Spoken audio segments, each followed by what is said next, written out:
Hello दोस्तों, नमस्कार। मैं आयुष तिवारी आपके अपने यूट्यूब प्लेटफॉर्म स्टडी V7 पर आप सबका तहे दिल से स्वागत करता हूं। आशा करता हूं दोस्तों आप सब अच्छे होंगे और अच्छे से आपकी पढ़ाई यथावत चल रही होगी।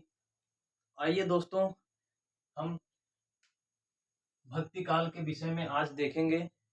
जैसा कि आप सब भली भांति ही जानते होंगे कि दोस्तों इससे पहले वाले वीडियो में हमने आपको पहले पर्यायवाची के विषय में बताया था और उस तत्पश्चात हमने आपको आदिकाल के विषय में पढ़ाया और उसके बाद उसी श्रृंखला में हम दोस्तों आज पढ़ेंगे भक्ति काल के विषय में।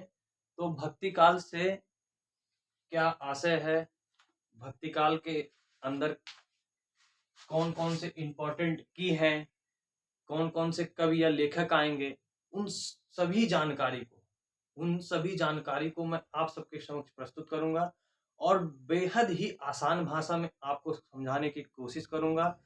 और दोस्तों मैं विश्वास दिलाता हूं, ये मैटर मैंने जितना लिखा है, आप वनडे एग्जाम की तैयारी अगर कर रहे हैं तो एक बार विश्वास करके जुड़ के हमारे साथ और तैयारी करिए। और इसके बाहर अगर क्वेश्चन चला जाए तो आप हमें कमेंट करके जरूर बताइएगा कि इस सर आपने ऐसा कहा था और आपने ऐसा नहीं आया। आप प्रीवियस ईयर पेपर उठाइएगा, मैंने अभी इतना जितना मैटर लिखा है आप ये उठाइएगा और उसको जाके मिलाइएगा, उसमें जरूर आपको क्वेश्चन इससे दिखाई देगा। तो दोस्तों आइए शुरू करते हैं, ज्यादा समय नहीं लेंगे आपका। तो दोस्तों भक्ति काल जैसे कि नाम से ही स्पष्ट है, भक्ति काल यानी भक्ति का काल, भक्ति का समय। इसको पूर्व मध्य काल भी कहते हैं। इसका दूसरा नाम क्या है दोस्तों? पूर्व मध्य काल। और इसका पहले समय देख लेते हैं। समय क्या है? 1374 से 1650 या 1700। ये दोस्तों मतभेद है, विभिन्न किताबों में आपको 1650 दिखाई देगा, कई किताबों में आपको 1700 दिखाई देगा। तो ये इसीलिए हमने दोनों लिख दिया आपके लिए। यानी इसका टाइम पीरियड क्या हो जाएगा दोस्तों? आदिकाल का टाइम पीरियड क्या था? 650 से 1374। यानी फिर ये कब से शुरू होगा? 1374 से ही शुरू होगा। ऐसा तो नहीं है कि 1374 खत्म हो गया रहा होगा फिर आप भक्ति काल शुरू होगा। नहीं, 1374 में वो खत्म हुआ और फिर 1374 में आपका ये भक्ति काल स्टार्ट हो गया। तो इसका टाइम पीरियड क्या हो गया? 1374 से 1650 या 1700 ईस्वी। ठीक ना दोस्तों? हिंदी साहित्य का इसे स्वर्ण काल कहा जाता है। हिंदी साहित्य का स्वर्ण काल, ये इंपॉर्टेंट है। हिंदी साहित्य का स्वर्ण काल किसे कहा जाता है? प्रश्न ऐसे ही पूछ लेगा। इनमें से हिंदी साहित्य के स्वर्ण काल के नाम से जाना जाता है भक्ति काल, रीति काल, छायावाद काल या आदि काल। उसमें आपका ऑप्शन क्या सही रहेगा? भक्ति काल।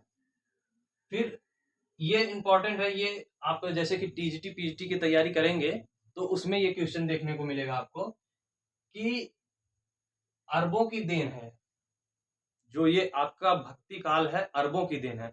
वैसे तो आप अगर देखेंगे उठा के किताबों में तो ग्रियर्सन प्रथम श्रेय भक्ति काल को बताने का प्रथम श्रेय ग्रियर्सन को जाता है, लेकिन ताराचंद के अनुसार ये अरबों की देन है। ताराचंद के अनुसार ये अरबों की देन है। क्योंकि देखो दोस्तों, आप सब अगर टीजीटी पीजीटी की तैयारी करेंगे ना तो आपको स्टेटमेंट भी पढ़ना पड़ेगा, किस के द्वारा कौन सा स्टेटमेंट कहा गया है। तो उसी क्रम में हम आपको बताने की कोशिश करेंगे जो जो इम्पोर्टेंट है। तो अरबों की देन है, इसको किसने कहा था कि भक्ति काल अरबों की देन है? ताराचंद महोदय ने। ठीक ना दोस्तों? अब इसकी शाखा देख लेते हैं। ये यहीं से आपका इंपॉर्टेंट जो क्वेश्चन उठते हैं इसी के अंदर से उठते हैं। वनडे एग्जाम की आप तैयारी अगर कर रहे हैं तो यहीं से आपका क्वेश्चन पूछा जाता है। एक होता है निर्गुण काव्य धारा, एक होता है सगुण काव्य धारा। निर्गुण काव्य धारा और सगुण काव्य धारा। तो आइए दोस्तों देखते हैं निर्गुण काव्य धारा। निर्गुण काव्य धारा में कितनी? दो शाखाएं होती हैं। कितनी शाखाएं होती हैं? दो शाखाएं होती हैं। ज्ञानाश्रय शाखा, या इसे क्या कहते हैं? संत काव्य, या इसे क्या कहते हैं दोस्तों? संत काव्य। और दूसरी होती है प्रेमाश्रय शाखा। क्या दोस्तों? प्रेमाश्रय शाखा, या इसे बोलते हैं सूफी काव्य। इसे ही क्या बोलते हैं दोस्तों? सूफी काव्य। और दूसरा है भेद क्या है, दूसरी शाखा क्या थी? सगुण काव्यधारा। सगुण काव्यधारा। सगुण काव्यधारा की भी दो शाखाएं होती हैं, एक होता है रामाश्रय और एक होता है कृष्णाश्रय। रामाश्रय मतलब राम पे विश्वास रखने वाले या राम की भक्ति या राम का गायन वादन करने वाले, और कृष्णाश्रय मतलब कृष्ण का पूजा पाठ या कृष्ण का गायन वादन या कृष्ण अपने श्लोकों में कृष्ण जी का प्रयोग करना। तो ये क्या हो गया? कृष्णाश्रय। रामाश्रय अपने श्लोकों में या अपने पंक्तियों में भगवान राम का वो करना, उल्लेख करना, तो रामाश्रय शाखा। ठीक है ना दोस्तों? अब हम देखेंगे कृष्णाश्रय शाखा में कौन कौन आते हैं। तो उसको पहले हम नहीं देख के, पहले हम बारी बारी से देख लेते हैं कि पहले हमने क्या देखा था? निर्गुण काव्य धारा। निर्गुण काव्य धारा में देखेंगे क्या है दोस्तों? संत काव्य ना दोस्तों। क्या है दोस्तों? संत काव्य। संत काव्य में पहले देखेंगे कबीर। संत काव्य में कौन आएंगे? इसके अंतर्गत कवि कौन आएंगे? इसके अंतर्गत हम ये कवि देख रहे हैं कौन कौन से संत काव्य के अंतर्गत आएंगे, कौन कौन सूफी काव्य के अंतर्गत आएंगे, कौन कौन राम भक्ति के अंतर्गत आएंगे, कौन कौन आपके कृष्ण भक्ति के अंतर्गत आएंगे। इन सभी के बारे में आपको पढ़ा रहे हैं। तो अब देखते हैं कबीर। कबीर का रचना, इनकी प्रमुख रचना क्या है? साखी सबद रमैनी। साखी सबद रमैनी और बीजक। साखी सबद रमैनी बीजक। साखी सबद रमैनी बीजक। ये है कबीर दास जी की। इन्हें निर्गुण पंथ के प्रवर्तक के रूप में माना जाता है, या इनके वो निर्गुण पंथ का प्रवर्तक कहा जाता है। निर्गुण पंथ का प्रवर्तक कहा जाता है। या और दोस्तों, ये रामचंद्र शुक्ल ने इनकी जो सदुक्कड़ी भाषा थी उसके विषय में बताया है कि ये इनकी भाषा है सदुक्कड़ी भाषा है, और ये किसके मेल है? किसके मेल से बनी है? राजस्थानी और पंजाबी से खड़ी बोली निर्मित हुई है। ठीक है दोस्तों, ये इनकी सदुक्कड़ी भाषा है, सदुक्कड़ी खड़ी बोली, तो ये इसी से मिलके बनी है। अब आते हैं रैदास। देखिए दोस्तों, जिनकी रचनाएं महत्वपूर्ण है, इसी में सब ले आके समाहित करना हमारे हिसाब से उचित नहीं था। जो आपके लिए इम्पोर्टेंट था हमने उसी को यहाँ पे राइट किया है। ठीक ना दोस्तों? सुंदरदास, नामदेव, मूलकदास, मलुकदास, सॉरी दोस्तों, मलुकदास, ज्ञानबोध, रज्जब, धर्मदास, ये सब किसके अंतर्गत आएंगे? संत का। किसके अंतर्गत आएंगे दोस्तों? संत काव्य के अंतर्गत। अब नेक्स्ट देखते हैं सूफी काव्य। तो ये संत काव्य किसके अंतर्गत थे? किसके अंतर्गत थे? निर्गुण काव्य धारा। अब देखेंगे उसकी की दूसरी शाखा क्या थी दोस्तों? ये प्रेमाश्रय या सूफी काव्य। प्रेमाश्रय या सूफी काव्य। इसमें आएंगे नूर मोहम्मद। इनकी रचना का नाम क्या है? इंद्रावती। आपने विभिन्न प्रतियोगी परीक्षाओं में देखा होगा कि इंद्रावती किसकी रचना है, तो ये किसकी है? नूर मोहम्मद की। ये जो होते हैं ना दोस्तों, ये कभी कभी आपको हिस्ट्री में भी क्वेश्चन कभी कभी दे देता है। जैसे कि आपके अगर सिलेबस में नहीं है, आपके सिलेबस में अगर जीएस का है पोर्शन, तो जीएस में भी ये क्वेश्चन पूछ लेता है। इंद्रावती होगा, ये आपका अभी देखेंगे पद्मावत हो गया, जायसी जी की जो रचना है। कुतुबन हो गया। उसके बाद होंगे दोस्तों शेख नबी। कौन होंगे दोस्तों? शेख नबी। इनकी रचना क्या है? ज्ञान दीपक। इनकी रचना क्या है दोस्तों? ज्ञान दीपक। मंझन, ये इंपॉर्टेंट है। क्यों इंपॉर्टेंट है? क्योंकि दोस्तों ये पूछ लेता है ना कि सूफी कवि कौन है, तो मंझन। दामोदर कवि। नंददास। नंददास की एक बहुत ही इंपॉर्टेंट रचना है रूप मंजरी। रूप मंजरी किसकी रचना है? नंददास की। और वो किससे रिलेटेड है? सूफी काव्य। और सूफी काव्य को क्या बोलते हैं? प्रेमाश्रय शाखा। और प्रेमाश्रय शाखा किसके अंतर्गत आती है? किसके अंतर्गत? निर्गुण काव्य धारा। ईश्वरदास और उस्मान। ठीक ना दोस्तों, ये आपके किसके अंतर्गत आ गए? सूफी काव्य के अंतर्गत। अब देखते हैं राम भक्ति शाखा के अंदर कौन कौन आते हैं। राम भक्ति किसके अंतर्गत आती है दोस्तों? यहाँ पे आपको देखेंगे सगुड़, सगुड़ काव्य धारा के अंतर्गत आती है राम। तो राम भक्ति सगुड़ काव्य धारा के अंतर्गत आती है। अब इसमें जो जो इंपॉर्टेंट कवि हैं और उनकी रचनाएं हैं उनको देखते हैं। रामानंद, अग्रदास, ईश्वरदास, तुलसीदास। इनका तो आप बहुत बेसब्री से इंतजार कर रहे होंगे, तो ही गए तुलसीदास। सूर सूर तुलसी शशि उद्गन के सौदास, आज के कवि खगदोग सम, जहता करत प्रकाश, जहता करत प्रकाश। ठीक ना दोस्तों? रामचरित मानस, गीतावली, वैराग संदीपनी, रामलला नेछु, रामलला नेछु, ये इनकी बहुत ही इंपॉर्टेंट रचना है, रामलला नेछु। जानकी मंगल, देवकी मंगल, वैदेही वनवास, और ये बरवय, ये और इत्यादि रचनाएं हैं इनकी। जो जो इंपॉर्टेंट है उसको हमने लिख दिया है, आप इसको देख लीजिएगा। और मैं आपसे वादा करता हूं दोस्तों, जल्द ही मैं पीडीएफ फॉर्म में आपको जो रचनाएं हैं और उनके जो लेखक हैं उसको भी मैं करा दूंगा। पहले मैं आपसे वादा किया था कि अभी हम पर्यायवाची का लेके आएंगे, तत्पश्चात हम उसका लेके आएंगे दोस्तों। क्या नाम है? रचनाएं और उनके लेखक। ठीक ना दोस्तों? नाभादास, इनकी रचना का नाम क्या है? भक्तमाल। केशवदास, इनकी रचना का क्या नाम है? रामचंद्रिका। तो दोस्तों ये भक्ति, राम भक्ति के अंदर आते हैं कवि। आइए देखते हैं नेक्स्ट, कृष्णाश्रयी शाखा के अंतर्गत कौन कौन आते हैं। यानी कृष्ण जी का गायन वादन या कृष्ण जी की आस्था में लीन रहने वाले कवि, कृष्ण जी के आश्रय में रहने वाले कवि कृष्णाश्रयी शाखा के कवि कहलाते हैं। राम जी के शाखा या राम जी के आश्रय में रहने वाले कवि, उनका ध्यान करने वाले कवि रामाश्रयी शाखा के अंतर्गत आते हैं। तो कृष्णाश्रयी शाखा में आएंगे नंददास, श्रीभट्ट, और सॉरी दोस्तों, यहाँ आएंगे कुंभन दास और भ्रमर गीत, इनकी रचना है शायद। और कुंभन दास, श्रीभट्ट, सूरदास, सबसे इंपॉर्टेंट है सूरदास।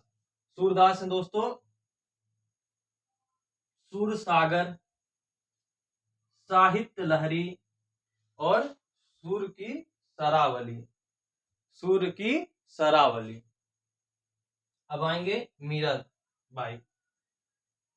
इसमें कृष्णाश्रयी में ज्यादा आपके लिए इंपॉर्टेंट है मीराबाई, रसखान और ये आपके दोस्तों सूरदास जी। और पूछ लेता है एक रचना बहुत ही इंपॉर्टेंट है, क्या नाम है दोस्तों? ये प्रेम वाटिका, जो रसखान की रचना है। कि जो ये रसखान जी द्वारा रचित प्रेम वाटिका है, वह किसके अंतर्गत आती है? राम आश्रय या कृष्णाश्रय? ये तो आप भली भांति जान ही गए होंगे कि किसके अंतर्गत आएंगी। और फिर दान लीला हो गई इनकी रचना। और नरोत्तम दास की रचना क्या है? सुदामा चरित। क्या रचना है दोस्तों? सुदामा चरित।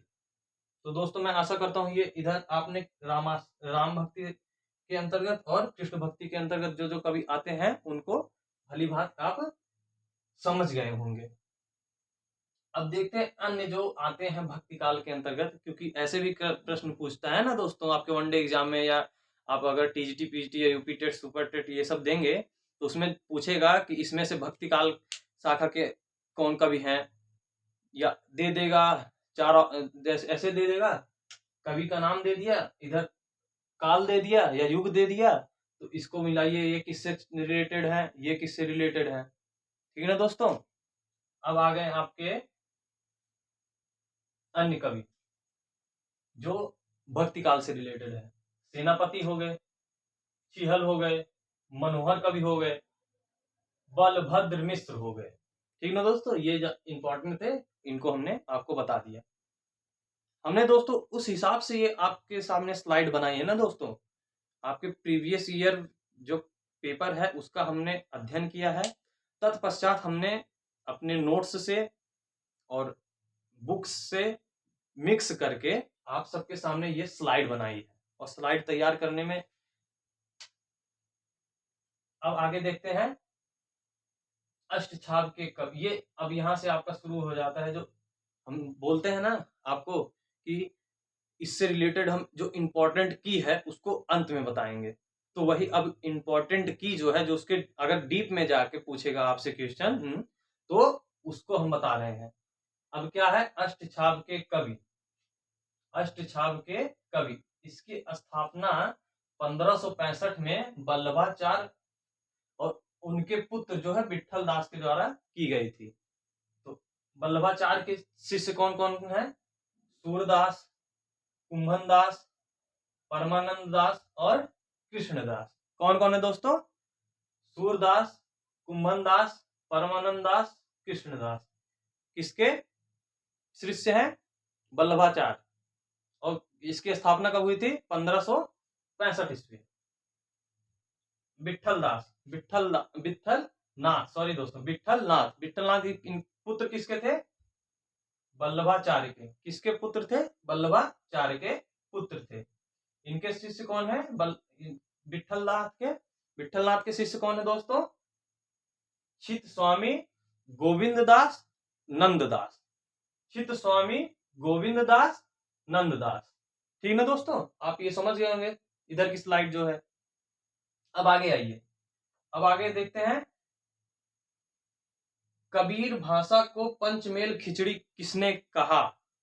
ये आपके श्याम सुंदर दास जी ने कहा था। श्याम सुंदर दास महोदय ने कहा कि जो पंचमेल खिचड़ी भाषा है वो कबीर की भाषा जो है कि कैसी भाषा है? पंचमेल खिचड़ी।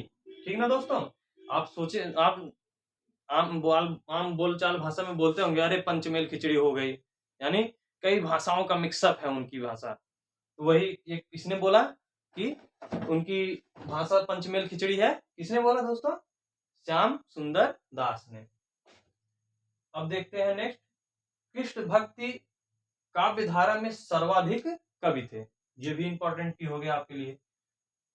क्वेश्चन पूछ लेगा कि भक्ति काल में सर्वाधिक कवि किसके अंतर्गत समाहित थे या किसके अंतर्गत शामिल थे?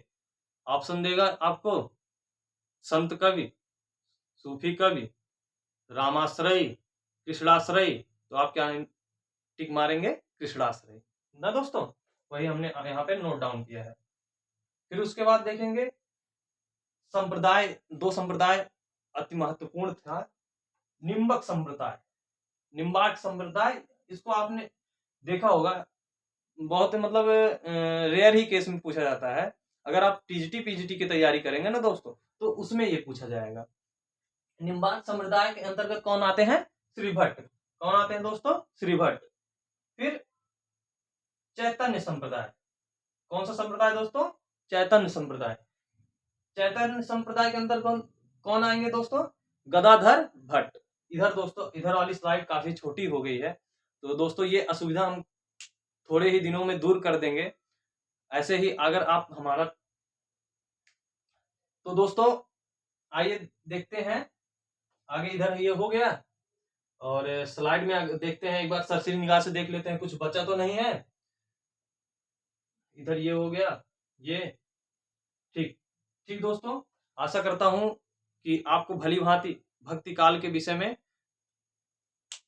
जानकारी प्राप्त हो गई होगी और हमने आपको अपना बेस्ट ही देने का प्रयास किया है दोस्तों मैं आपको विश्वास दिलाता हूं, आप प्रीवियस ईयर क्वेश्चन जाके उठा के देखिएगा। एक बार जाके प्रीवियस ईयर क्वेश्चन उठा के देखिएगा, इस स्लाइड से क्वेश्चन आपको जरूर मिलेगा। अगर आप बता रहे हैं यूपीपी और SSC GD, UP TET, C TET, इन सब की तैयारी अगर कर रहे हैं तो ये आपके लिए बहुत ही पर्याप्त है, बहुत ही ज्यादा पर्याप्त है। इसके बाहर कुछ नहीं जाएगा दोस्तों, मैं विश्वास दिलाता हूं, इसके बाहर कुछ भी नहीं जाएगा। इधर जो की है हमने जो लिखाई है, अगर जो बहुत गहराई में जाके पूछेगा, ये सब अगर देखेंगे आप टीजीटी पीएचडी का पेपर उठाएंगे ना, तो उसमें ये क्वेश्चन पूछते हैं। तो ये बहुत ही ज्यादा इंपॉर्टेंट था। अगर वो गहराई के में जाके क्वेश्चन पूछ रहा है तो वहां पे ये होगा। ठीक ना दोस्तों, मैं आशा करता हूं दोस्तों आप सबको समझ में आ गया होगा। और दोस्तों यूं ही आप अपना सपोर्ट हमारे प्रति बनाए रखिए, और मैं भी आपसे आपको विश्वास दिलाता हूं, आपके प्रति अपना बेस्ट देने का हमेशा प्रयास करूंगा, और आपके लिए सदैव तत्पर रहूंगा। ठीक ना दोस्तों, दोस्तों इसी के साथ मैं अपनी वाणी को विराम देता हूं। मिलते हैं नेक्स्ट वीडियो में, और नेक्स्ट वीडियो में हम पढ़ेंगे रीतिकाल के विषय में। रीतिकाल के विषय में दो काल यहाँ पे हो गए हैं। कौन कौन से? एक हमने पढ़ा है आदिकाल, और दूसरा कौन सा पढ़ा है? भक्ति काल। इसको क्या बोलते हैं? पूर्व मध्य काल। अब रीतकाल पढ़ेंगे, रीतकाल को हम बोलते हैं उत्तर मध्य काल। ठीक ना दोस्तों, रीतकाल के विषय में पढ़ने के बाद छायावादी काल पढ़ेंगे, छायावाद के बाद आधुनिक काल। ये सब पढ़ने के बाद ये हमारी स्लाइड खत्म हो जाएगी। इसका जो मतलब जो श्रृंखला में चल रहा है, ये श्रृंखला हमारी खत्म हो जाएगी। तत्पश्चात हम आपको एक नया चैप्टर पढ़ाएंगे, और नई ऊर्जा के साथ आपके समक्ष हर वीडियो में तत्पर रहेंगे। तो इसी के साथ मैं अपनी वाणी को विराम देता हूं दोस्तों। स्टडी V7 आप सभी का हार्दिक स्वागत अभिनंदन करती है, और इसी के साथ अपनी वाणी को विराम देता हूं। मिलता हूं आपको नेक्स्ट वीडियो में दोस्तों। धन्यवाद।